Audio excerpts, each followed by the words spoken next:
La qualité de ton produit n'est pas ce qui va faire vendre ta marque.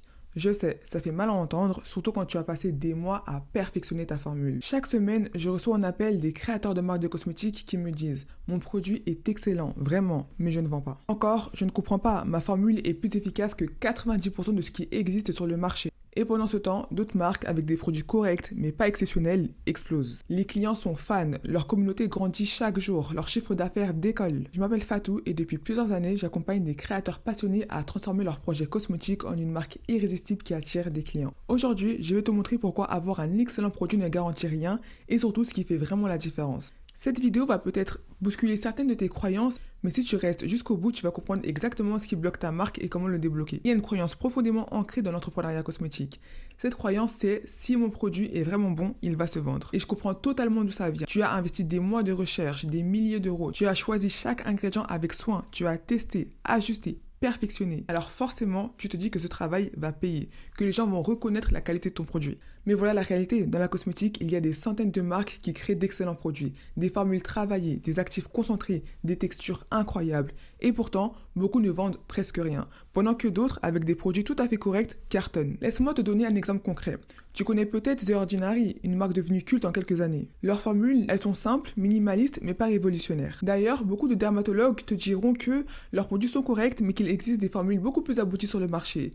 Alors, pourquoi ce succès fou? Eh bien, parce qu'ils ont compris quelque chose de fondamental. Ils ont créé un positionnement ultra clair, la démocratisation des soins efficaces, un branding minimaliste reconnaissable entre mille, une communication transparente sur les actifs, des prix accessibles qui cassent les codes du luxe et surtout, ils ont créé un mouvement, une communauté de gens qui se sentent intelligents en achetant chez eux, ce qu'on appelle les skin intellectuals. Résultat, des millions de clients dans le monde entier, pendant que des marques avec des formules objectivement meilleures galèrent à faire 1000 € de chiffre d'affaires par mois.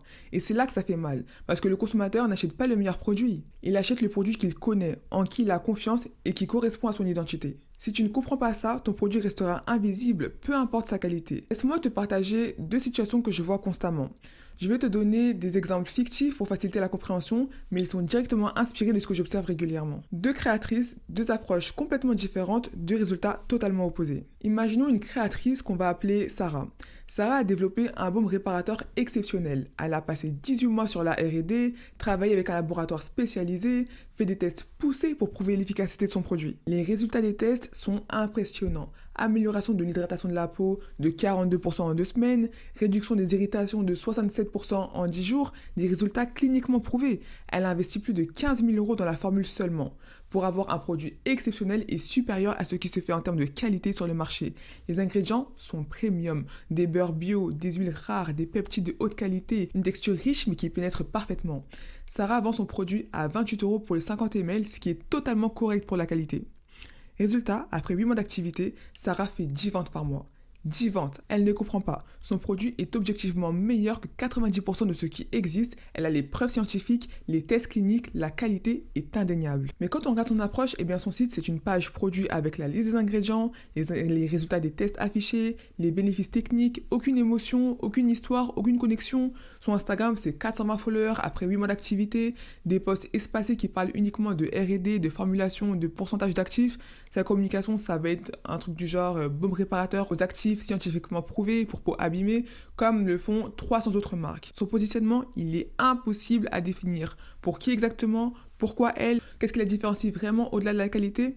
Et finalement, Sarah, elle a un produit excellent avec des preuves scientifiques qui ne trouvent pas son public. Elle a tout misé sur la qualité et c'est exactement là que son projet bloque. À présent, on va voir la deuxième situation. On va imaginer une seconde créatrice qu'on va appeler Julie. Julie a lancé une huile visage. Sa formule est super simple. 5 huiles végétales soigneusement sélectionnées et mélangées.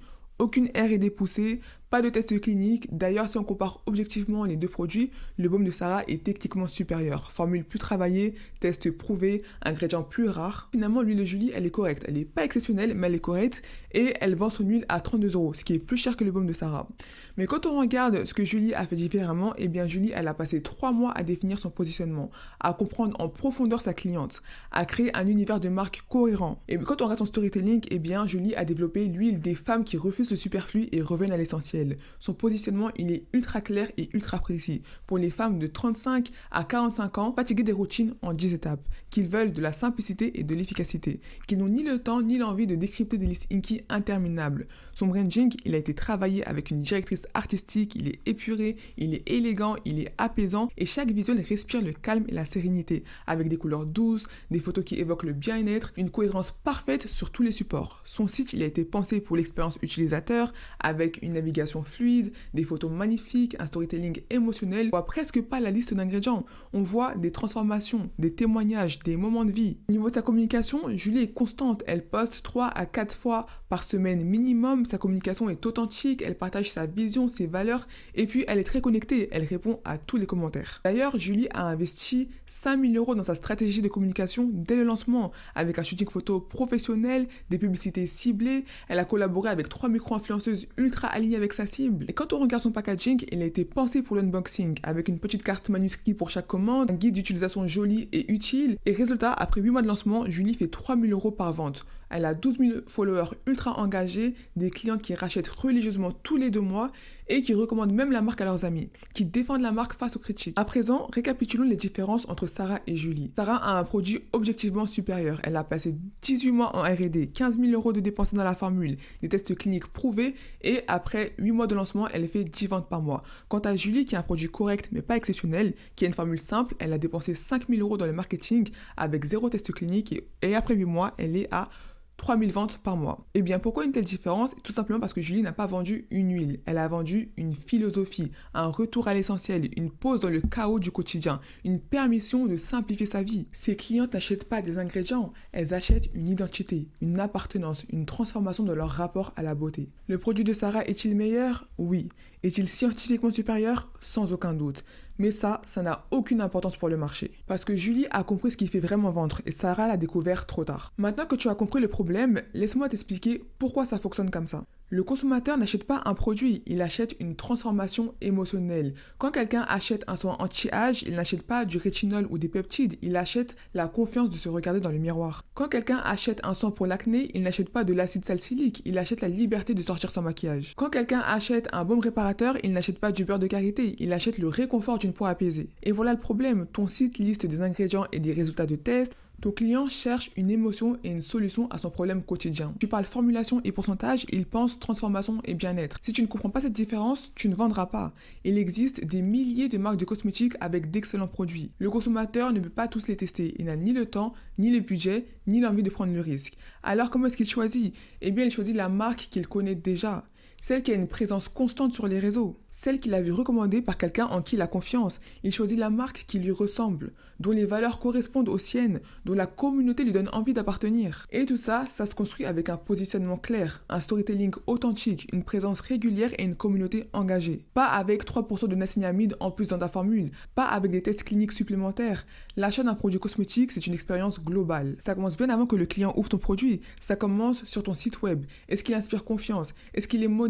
Est-ce qu'il est clair? Ça continue avec ton packaging. Est-ce qu'il reflète la qualité de ton produit? Est-ce qu'il donne envie? Ça se poursuit avec ta communication. Est-ce que tu envoies un email de bienvenue, un guide d'utilisation? Et ça se termine avec ton service client. Est-ce que tu es disponible, humaine, généreuse? Si un seul de ces points est négligé, le client ne reviendra pas. Peu importe la qualité de ta formule, peu importe tes tests cliniques. Parce que dans sa tête, une marque qui ne soigne pas son expérience client, c'est une marque qui ne soigne peut-être pas non plus ses produits. Maintenant, si tout ce que je viens de dire résonne en toi, si tu réalises que tu as peut-être mis toute ton énergie au mauvais endroit, j'ai une bonne nouvelle pour toi. J'ai créé une vidéo gratuite qui va te guider étape par étape pour construire une marque complète. Une marque qui ne repose pas uniquement sur la qualité de ton produit, mais sur une vraie stratégie globale. Tu retrouveras le lien juste en dessous dans la description. Dans cette vidéo, je te montre exactement comment poser les bonnes fondations dès le départ pour éviter de perdre des mois et des milliers d'euros. Mais avant de te laisser partir, laisse-moi te donner les 5 piliers essentiels d'une marque qui vend vraiment. Je ne te dis pas que la qualité n'a pas d'importance. Elle en a, mais elle représente seulement 30% de ta réussite. Les 70% restants, les voici. Tu n'as pas besoin du produit le plus innovant du marché. Tu as besoin d'un produit qui fonctionne et tient ses promesses, qui est sûr et bien formulé et te rend fier quand tu en parles. Arrête de chercher la perfection absolue. Arrête d'investir 70% de ton énergie et de ton budget dans la R&D. Vise l'excellence raisonnable et investis le reste de ton énergie ailleurs. Parce que le meilleur produit invisible vaut moins qu'un bon produit bien vendu. Tu dois pouvoir répondre à ces 3 questions en une phrase. Qui es-tu vraiment? Pour qui tu crées tes produits exactement? Pourquoi toi plutôt qu'une autre marque? Si tu hésites, ton client hésitera encore plus. Un positionnement fort, ça ressemble à ça. Je crée des rituels de soins minimalistes pour les femmes actives entre 30 et 45 ans qui veulent une belle peau sans y passer des heures. En une phrase, on sait tout.